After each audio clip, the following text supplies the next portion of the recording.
자, 진화의 핵심 원리, 자연 선택. 다윈은 이 1831년부터 5년 동안 비구루를 타고 전 세계를 다니면서 그 지역에 있는 동식물들의 표본을 모으고 관찰을 합니다. 그 중에서도 이제 그 본인의 진화론에 가장 많이 인용되었던 갈라파고스 군도의 핀치새라는 이 새들이 있어요. 자, 여기서 이제 이 새들과 다른 동물들을 관찰한 결과 생물들이 서로 다른 환경에 적응하면서 형질이 달라질 수 있겠다. 그러면 이 과정을 통해서 새로운 종이 나타날 수 있겠다. 진화가 일어날 수 있겠다라고 하는 자연 선택설을 이제 주장을 하죠. 자연 선택설. 자, 이때 보면은 여기 이제 이 갈라파고스 군도 같은 경우에는 여기 남아메리카 쪽으로부터 이쪽으로부터 한 1000km 떨어진 곳인데 거리가 멀다 보니까 이곳에는 육지로부터 쉽사리 생물종이 옮겨올 수가 없어요. 그리고 이제 뭐 바람에 실려왔든 중간에 쉬어서 날아왔든 어떤 이유로 해서 이 섬에 도착하게 되면 이 섬에서의 그 섬들마다 가지고 있는 특이한 그 환경들 때문에 그 섬의 환경에 맞춰서 적응한 형태의 모습들을 보여주게 됩니다.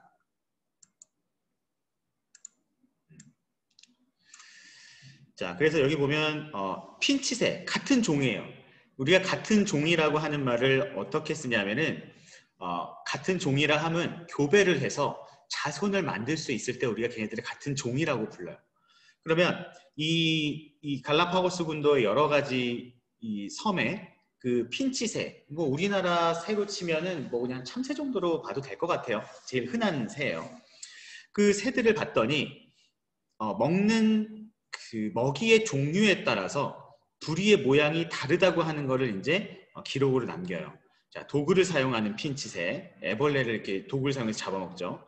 곤충을 잡아먹는 핀치새, 그 다음에 식물의 잎을 먹는 핀치새, 그리고 열매나 씨를 부셔먹는 핀치새, 선인장을 쪼아먹는 핀치새. 각각 어떤 먹이를 먹느냐에 따라서 부리의 모양이 다르더라. 그래서 이 다윈이 얘기한 핀치의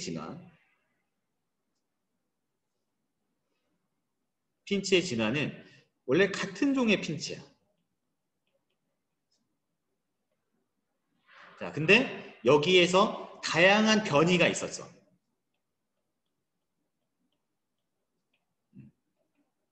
자, 그런데 이 그 섬의 환경에 맞춰서 그 변이의 특징을 가지고 있는 유리한 형질을 가진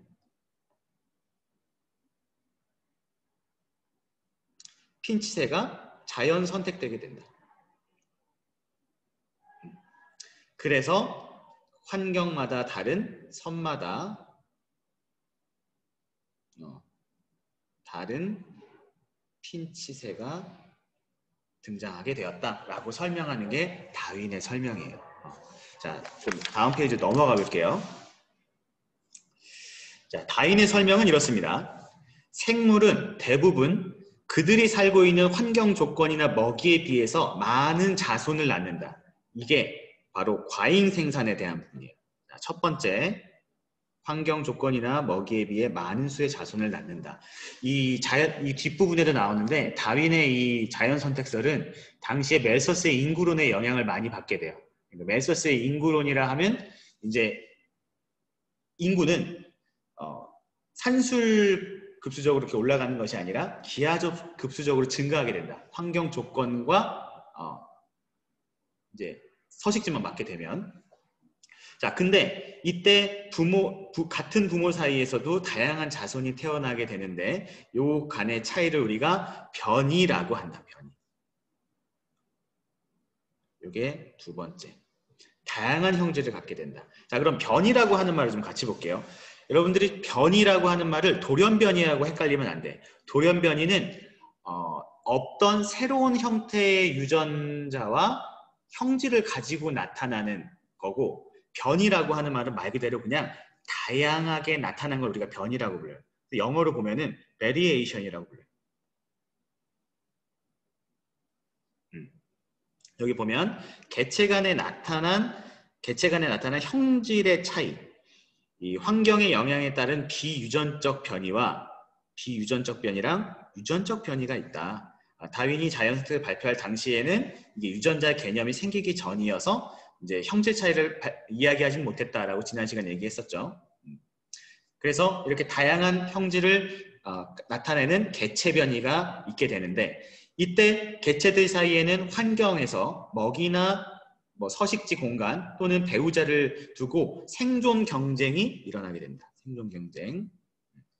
자, 이때 환경에 적합한 변이를 가진 개체가 살아남게 되고 그 개체가 자손을 남길 확률이 더 높게 된다는 거지.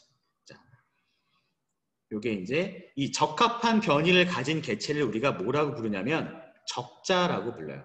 여러분들 적자 생존이라고 들어봤지? 그치? 그때의 적자예요. 적은 수가 아닙니다. 적합한 자예요. 자, 이와 같이 생존에 유리한 변이를 가진 개체, 이게 적자라 그랬지? 더 많은 자손을 남기는 과정을 우리가 요게 네 번째 자연 선택이 되는 거예요. 그리고 이 선택된 종들이 계속 번식을 거듭하면서 자신의 이 특징, 형질들을 자손에게 물려주게 되고, 그래서 오랜 시간 동안 여러 세대를 거듭하게 되면 기존 종과는 다른 종으로 서서히 진화가 나타난다라고 설명하는 것이 바로 자연 선택이에요. 자, 그래서 정리를 해보면 과잉 생산에 이어서 그 내에서는 종 내에서는 다양한 개체의 변이가 있게 되고, 그리고 그 개체들 간의 생존 경쟁이 이루어지게 돼서 그 중에서 환경에 적응한 적합한 개체가 선택, 그것이 자연 선택이죠. 그렇죠? 자연 선택. 그리고 나서 종의 분화가 이루어지게 된다라고 하는 겁니다. 자, 요거의 한계점은 지난 시간에 얘기했는데 옆에다 적을게요. 자, 한계점은 개체 변이의 원인은 설명하지 못했죠.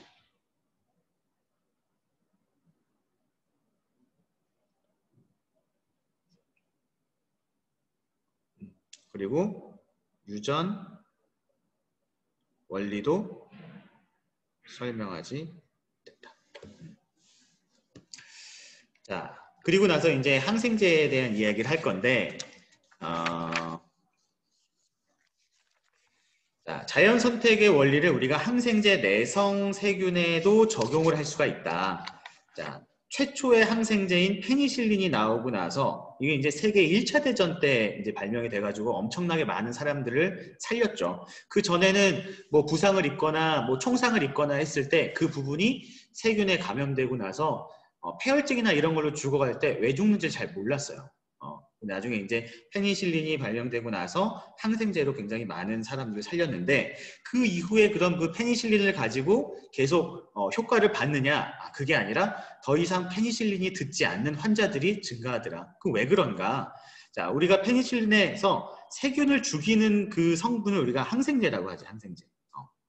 자, 근데 자, 여기다 적을게요.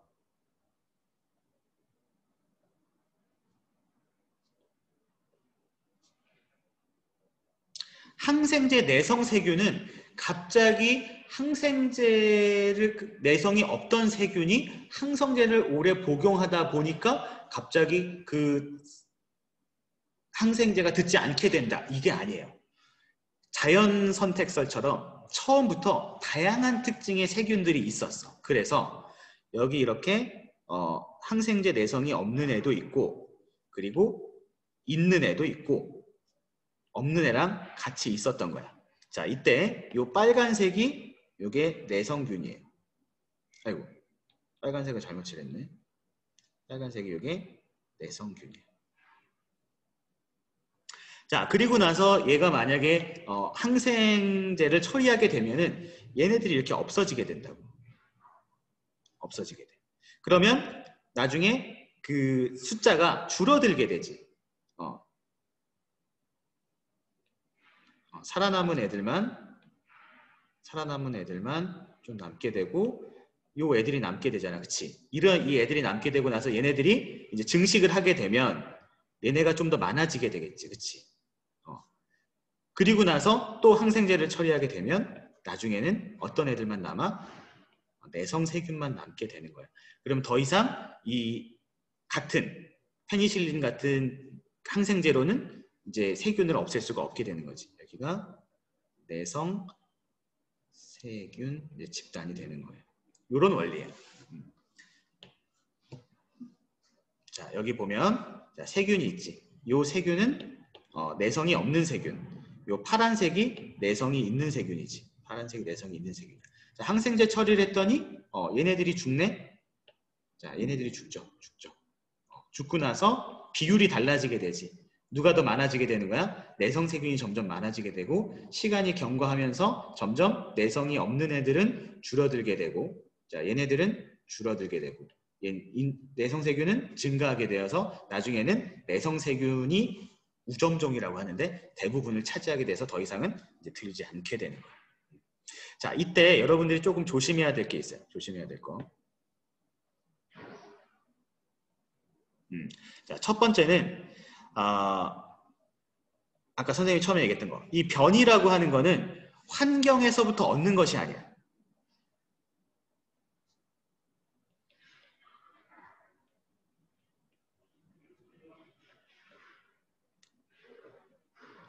세균이 항생제를 처리했다고 해서 없던 내성이 생기는 것이 아니라 원래 있던 거야. 원래 존재하는 거야. 자, 그 다음에 항생제 내성세균이 나중에 증가하게 되잖아. 근데 이 증가하는 원인이 갑자기 얘네가 번식 능력이 높아졌다거나 생식 능력이 올라가서 생기는 것이 아니야. 그럼 어떻게 된 거야? 그 항생제 처리로 인해서 내성균의 숫자가 줄어들게 되고 번식 속도는 일정한데 내성균이 차지하는 비율이 그 집단에서 많아지면서 바뀌게 되는 거지. 그래서 선택된 변이의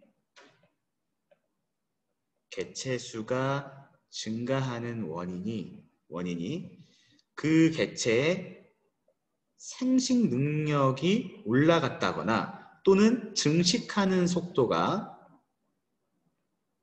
올라가서 생기는 게 아니에요. 이걸 좀 주의해 주기 바랍니다.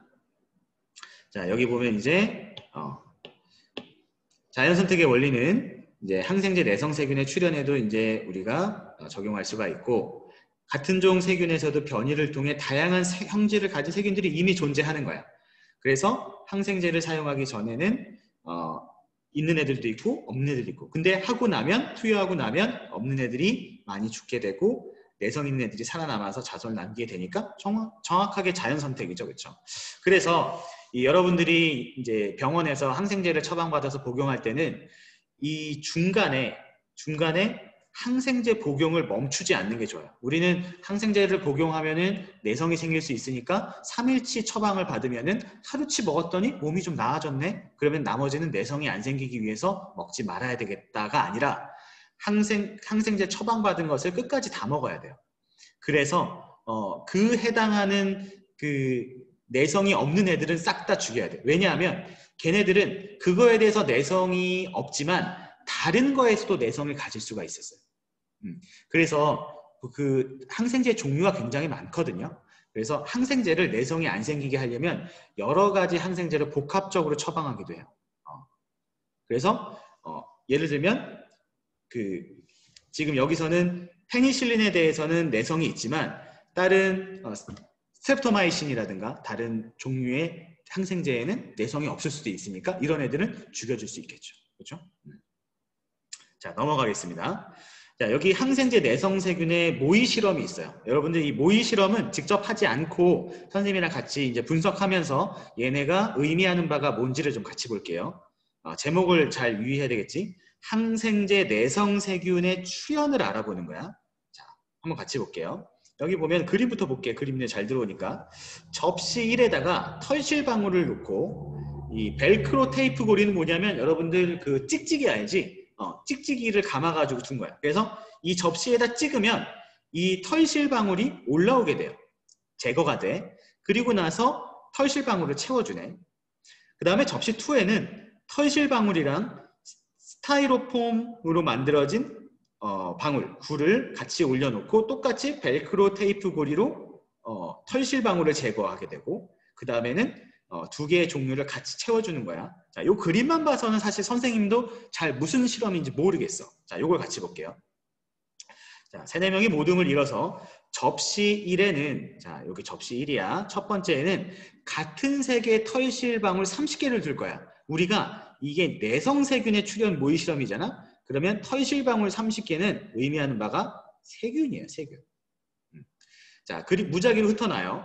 그리고 나서 벨크로 테이프를 둥글게 말아서 낀 다음에 눈을 감은 채로 무작위로 접시 1에다가 갖다 대서 붙은 거를 바깥으로 빼낸다. 아, 이거는 뭐다? 털실 방울을 제거한다? 세균을 제거한다는 거지. 그러면 세균을 제거했던 이 벨크로 테이프는 뭐야? 얘가 항생제구나. 그러면 세균을 제거한다는 것은 항생제가 작용했구나라는 걸 알 수 있죠. 그 다음에 털실 위에 남은 털실 방울, 다시 털실 위가 아니라 접시 위에 남은 털실 방울의 개수만큼 털실 방울을 접시에 더 넣어줘. 아, 세균이 다시 증가하는구나. 이거는 세균의 증식을 이야기하는 거지. 그래서 개체수가 증가하게 되는 거예요. 근데 여기 보면 털실 방울의 개수만큼 늘어나거든요. 남은 개수만큼. 그 얘기는 뭐냐면 곱하기 2라는 얘기지. 이것은 바로 세균이 세포 분열을 통해서 2배로 증가함을 이야기를 하는 거죠. 자, 그리고 항생제에 의해서 개체수가 줄었기 때문에 여기에 있었던 털실방울 세균은 뭐다? 내성이 없는 세균이다 라는 걸 알 수가 있죠. 그 다음에 이걸 이제 털실방울의 개수를 세워가지고 2, 3번씩 반복을 하면서 기록을 해요.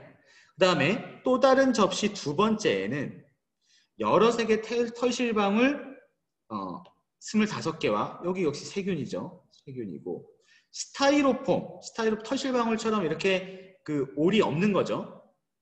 요거를 똑같이 놔요. 근데 이제 개수가 25개하고 5개로 달라. 그리고 나서 위에서 했던 실험을 반복해. 2, 3을 반복해.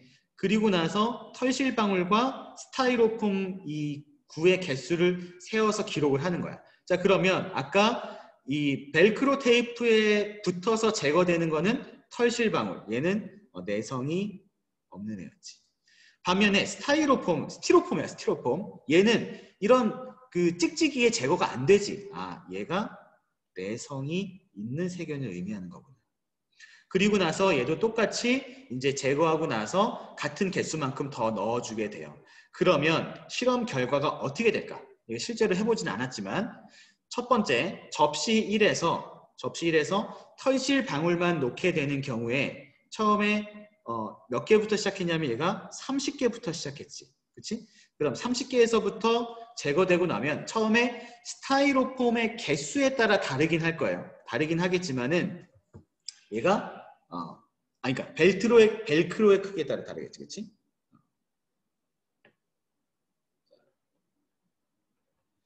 벨크로 테이프의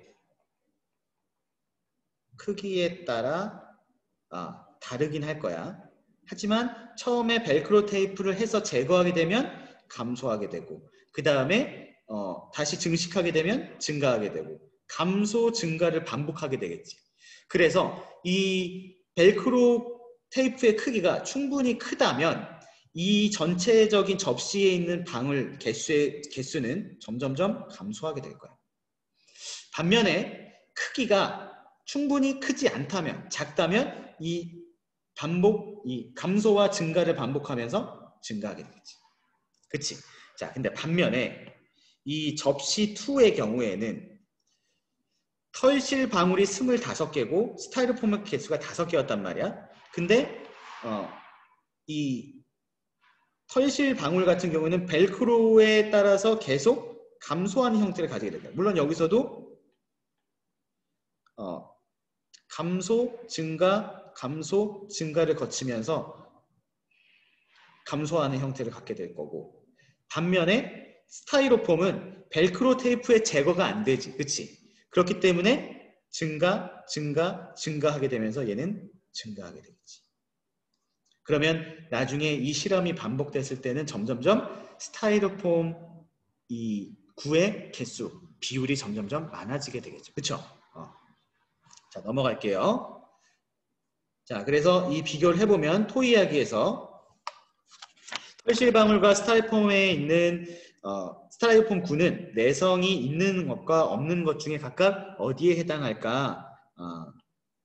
털실방울은 내성 없고요. 그 다음에 스타이로폼 구가 내성이 있는 세균을 비유한 것이다. 그러면 내성 세균이 출현한 접시는 어떤 것인가? 요거는 두 번째 접시가 되겠죠. 자, 이 실험을 토대로 해서 항생제 내성 세균이 출현할 수 있는 조건과 그 원리를 한번 생각해 보자. 원리. 이거는 자연 선택의 조건이랑 똑같은 거죠. 첫 번째 조건. 자연 선택이 일어나기 위해서는 뭐가 있어야 돼? 이미 그 접시에 내성 세균이 있어야 되겠지. 접시 1처럼 내성 세균이 없는 접시에서는 나타날 수가 없어요. 그러면 내성이 있는 것과 없는 것이 동시에 다양하게 있을 수 있는 것. 뭐야? 개체 변이지. 그치? 자, 변이를 통해서 이미 거기에 다양한 형질, 이건 이제 내성을 의미하는 거죠. 형질을 지닌 세균이 존재해야 돼.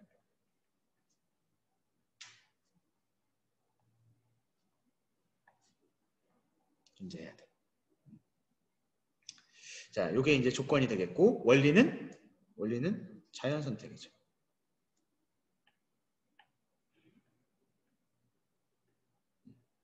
그 환경이라고 하는 것이 항생제가 있는 그런 환경에서 이제 누가 적응했는가. 여기서의 적자는 내성이 있는 세균이 되겠지. 그치? 그래서 이 자연 선택이라고 하는 것은 이 생명체가 있는 그런 환경이라면 다 적용이 되는 것이다. 뭐 커다란 생태계에서부터 조금 이 마이크로한 세계, 세균이 사는 이런 곳까지 다 적용이 일어나게 된다. 그러면 자연 선택이 일어나게 되는 조건이라는 게 뭘까? 아까 개체 변이라 그랬지, 그치? 밑에서 같이 볼게요. 자, 밑에 보면 그림에 무당벌레인 건 다 알겠는데 등껍질의 색깔이 다 다르지, 그치? 자, 이렇게 다양한 것을 우리가 이 개체 변이라고 하는데, 뭐 딱정벌레 같은 경우에는 등껍질이 있을 수도 있고, 달팽이 같은 경우에는 껍질 모양이 있을 수도 있고, 우리가 사람에서도 외모, 머리 색깔, 그 다음에 키, 뭐 눈의 모양 다 다르죠. 손의 모양 이런 거 다 다르지. 이런 게 전부 다 뭐다? 유전적 변이야. 이 변이는 크게 두 가지, 아까 앞에서도 나왔는데 유전적 변이랑 비유전적 변이로 나눠요.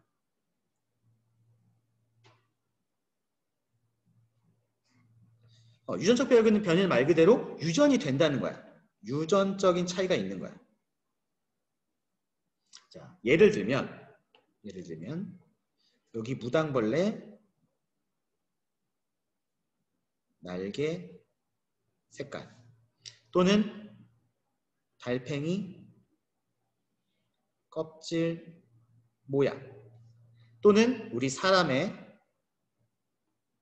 피부색, 머리 색깔, 또는 뭐 홍채 모양, 다양한 것들이 전부 다 유전적 변이에 해당하게 되죠. 자, 반면에 비유전적 변이는 환경에서 획득한 거야.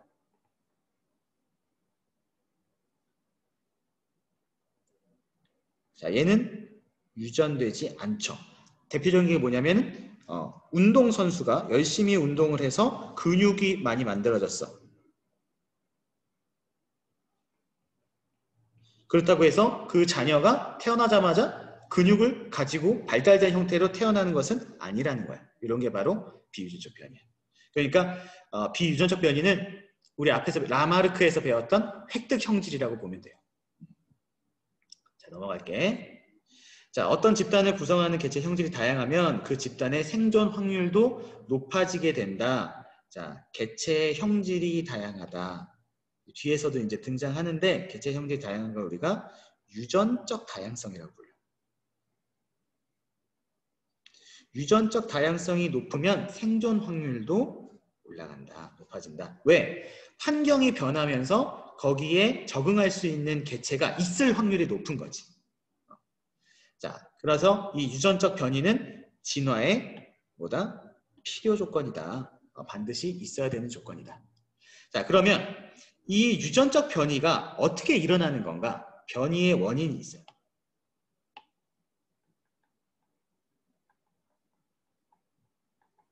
변이의 원인은 크게 두 가지예요. 첫 번째는 유성생식. 우리는 엄마의 정자가 아니죠. 아빠의 정자와 엄마의 난자가 만나서 수정란이 만들어지지. 이때 우리는 그 자손은 엄마랑 똑같지도 않고 아빠랑 똑같지도 않아. 그래서 이 부모의 생식세포가 수정할 때 다양한 조합이 가능해요.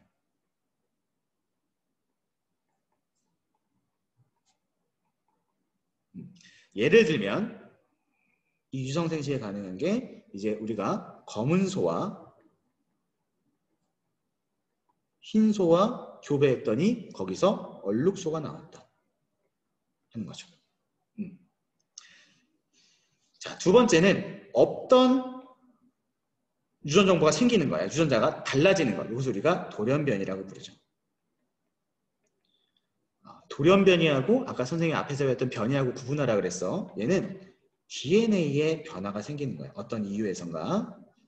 그래서 새로운 형질이 나타나는 거야. 자, 여기에 이제 새로운 형질이 나타나게 돼서 얘네가 유전되게 되는 거지. 이제 여기에 해당하는 게 아까 우리가 봤던 그 딱정벌레 있잖아. 빨간 딱정벌레 속에서 갑자기 노란 애가 등장하는 거지.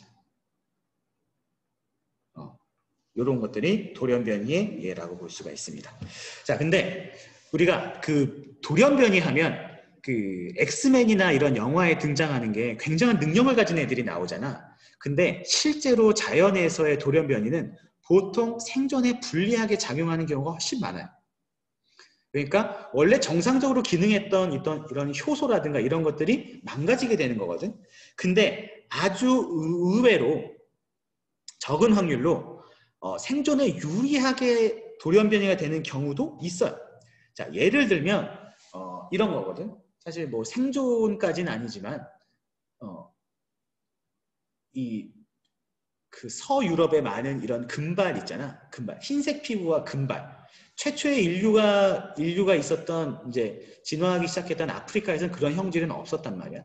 근데 이 돌연변이에 의해서 흰색 피부라든가 그리고 파란색 눈 그리고 금발 같은 것들이 돌연변이에서 나타났을 때는 물론 생존에는 커다란 그 뭐 이익을 주지는 않았지만은 이성에게 매력적으로 어필할 수 있었고 이것은 성선택, 그러니까 배우자의 선택의 비율을 높일 수 있었죠. 그래서 이런 것들이 이제 유전을 통해서 남을 수가 있었고 여기에 나타나 있는 이 난모양 적혈구 빈혈증.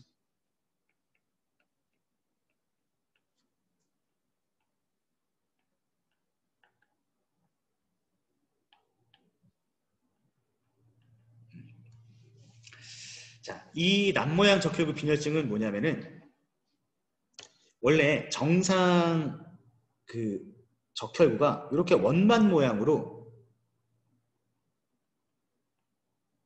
생겼어요. 여기는 이제 헤모글로빈이라는 효소가 있어서 얘네가 이제 산소를 운반하죠. 근데 어떤 그 아프리카 지역에 있는 심한 빈혈을 앓는 이 환자들 어느 정도로 심하냐면 우리가 잠깐 앉았다가 일어날 때 어지러워하고 쓰러지는 정도가 아니라 심각한 빈혈 때문에 죽을 정도예요. 이 사람의 그 혈액을 봤더니 적혈구가 이렇게 찌그러져 있는 모양을 봤어요. 이게 이제 난모양 적혈구예요.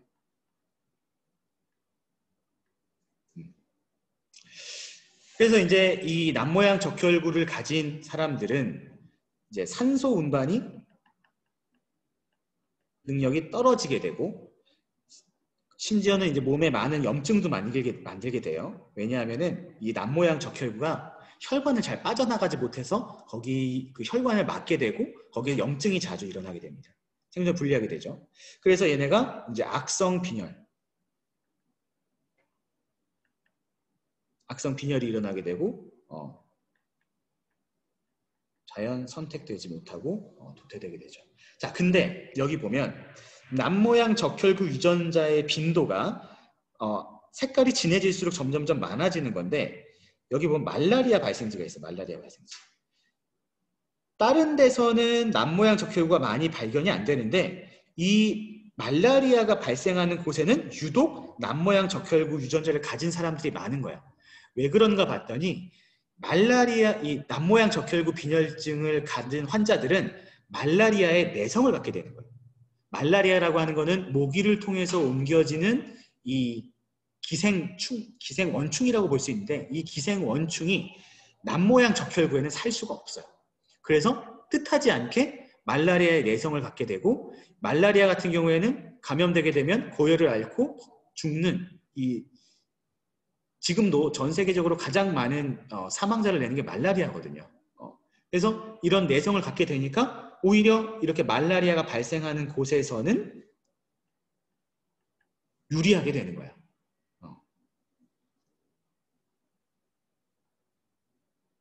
자, 말라리아 저항성을 갖게 되고 그래서 이런 일부 지역에서는 자연 선택되는 거죠.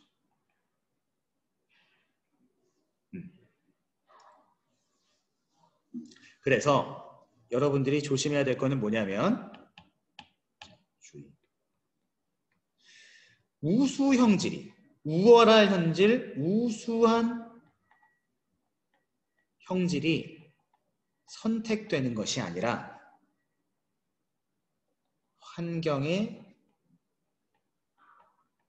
적합한 형질이 선택되는 거다. 자, 이걸 여러분들이 잘 알아뒀으면 좋겠습니다. 자, 밑으로 내려가서요. 이제 그 과학과 통하는 사회, 여기 이제 진보와 진화에 대해서 이야기했는데 처음에 이 다윈이 진화론을 이야기하고 나서 굉장히 과학자들의 비판을 많이 받았어요. 그러면 원숭이가 시간이 지나면 사람이 된다는 거냐라는 등의 이런 이제 비판을 많이 받게 되는데 그 이후에 이 정치인들에 의해서 이 진화라고 하는 것이 굉장히 매력적으로 느껴지게 되는 거야. 왜냐하면 생물이 진화하듯이 우리 사회도 진보하게 되고 이것이 진보하는 것이 마땅한 방향이다. 옳은 방향이다. 라고 해서 본인들의 이런 정치적인 목적을 위해서 이 합리화하는 수단으로 쓰이게 돼요. 이 진보라고 하는 것은 우리가 영어로 하면 프로그레스죠.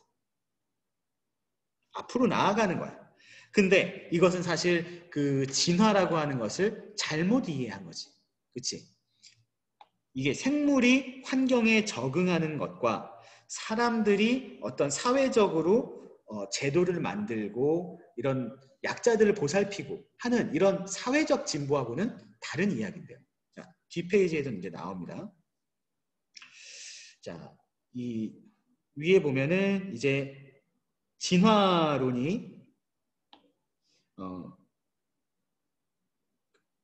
이제 자연선택설이 진화의 핵심 원리로 인정받았다. 그리고 나서 인류에 가장 큰 영향을 미쳤고 생명과학에 커다란 이 이론적인 토대가 되어준다라고 하는 이제 이야기가 나오고 그 밑에 이제 다윈의 이야기가 이렇게 나와요. 진화론과 그 영향에 대한 거예요. 그래서 이제 보면은 진화론이 사람들의 의식 변화에 영향을 많이 주었고 철학, 사회학, 정치학, 경제학 등 인문사회학에도 많은 영향을 미쳤다라고 이제 되어 있죠. 그래서 이거 이제 정리를 하고 마칠게요. 이 다윈의 자연 선택설의 영향 첫 번째 과학적인 측면에서는 우리가 이런 진화적 과학적인 관점에서 생물을 분류해야 돼요. 자, 여기 보면은 요 다윈이 스케치했던 생명의 나무 있죠?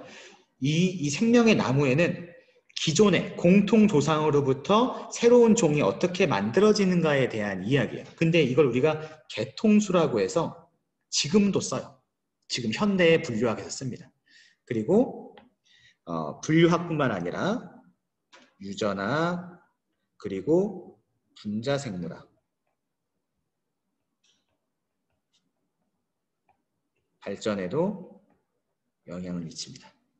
자, 반면에 사회적인 측면에서는 아까 좀 부정적인 측면에서 얘기했죠.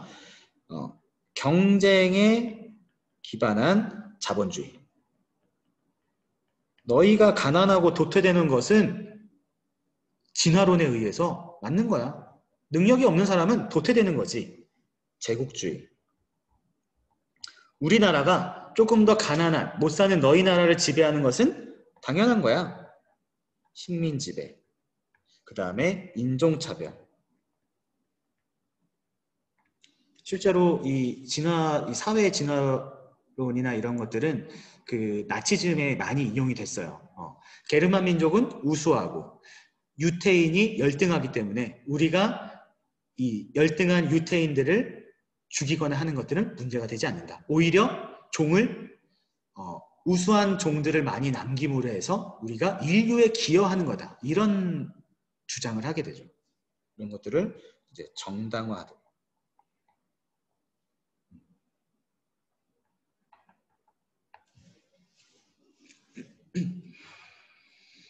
자, 다음 페이지로 넘어갈게요. 이제 정리하겠습니다. 자, 생물이 오랜 세월 동안 여러 세대를 거치면서 환경에 적응해서 변화하는 현상을 우리가 요것이라고 하죠. 그렇죠? 자, 여러분들이 앞에서 찾으세요. 다양한 변이를 가진 개체 중에서 적합한 개체가 살아남아서 적응하는 과정, 요거는 이응, 시옷, 티귿 이렇게 정리할 수 있겠고요. 세 번째, 변이와 자연 선택을 이용해서 내성세균의 출현 과정. 자, 요거는 여러분들이 앞부분으로 돌아가서 다시 한번 그 단계를 보세요. 그리고 네 번째, 자연 선택으로 진화가 일어나기 위한 조건. 뭐가 있어야 돼? 요것이 있어야 되죠. 요 변이라고 하는 거는 그냥 변이가 아니라 유전이 될 수 있는 요 변이가 있어야 되겠지. 요건 조금 어려울 수 있겠다. 앞부분 가서 잘 한번 찾아보세요. 자, 그 다음에 5번. 유전 정보에 이상이 생겨서 유전적 변이를 다양하게 하는 거. 요건 좀 쉽네요. 자, 이렇게 네 글자로 정리할 수 있을 것 같습니다. 자, 오늘 이 자연 선택설에 대한 수업은 여기까지 하도록 하겠습니다.